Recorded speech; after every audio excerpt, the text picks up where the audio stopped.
Ճիշտ այնքան, որքան նորանկախ Հայաստանի տարիքն է, ամերիկյան համալսարանը 25 տարեկան է։ Սկսեցին 101 ուսանողով, հիմա նրանց թիվը մոտենում է 2000-ի։ Մագիստրոսի աստիճան են ստանում 8 մասնագիտությամբ։ Ամերիկյան կրթական համակարգ եւ արևմտյան մտածողություն։ Հայաստանյան մյուս բուհերն ավարտած ուսանողները հիմնականում գալիս են այս երկուսի հետևից։ Մարդիկ սովորում են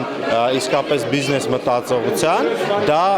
ես կարծում եմ մի ակտիվ է, որը որ շատ պոպուլյար է եւ շատ արժանի է ամենտեղ աշխարհում։ Ամերիկյան համալսարանը Հայաստան բերեց ոչ միայն կրթական նոր արևմտյան մշակույթ, այլև նոր տեսակի դիպլոմ։ Ամերիկյան համալսարանը դարձավ Կալիֆոռնիայի համալսարանի համագործակիցը Հայաստանում։ Շրջանավարտներն այստեղ ունեն ամերիկյան բուհերն ավարտողներին հավասար կարգավիճակ։ Մենք նույն հավատարմագրումն ունենք, ինչ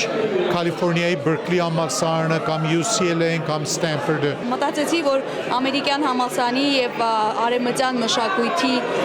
ներդրումը իմ կրթության զարգացման հարցում կարող է շատ արդյունավետ լինել եւ իսկապես այդպես էլ եղավ։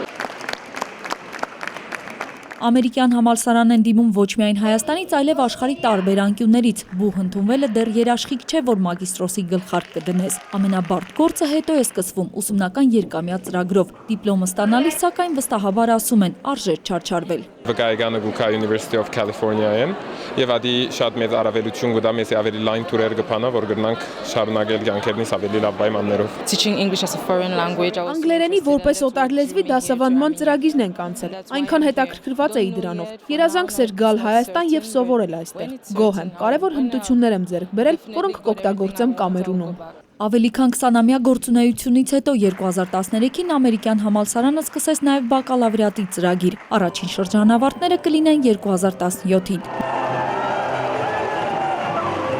Նելի Հարությունյան, Միքայել Թումանյան, ժամը լրատվական։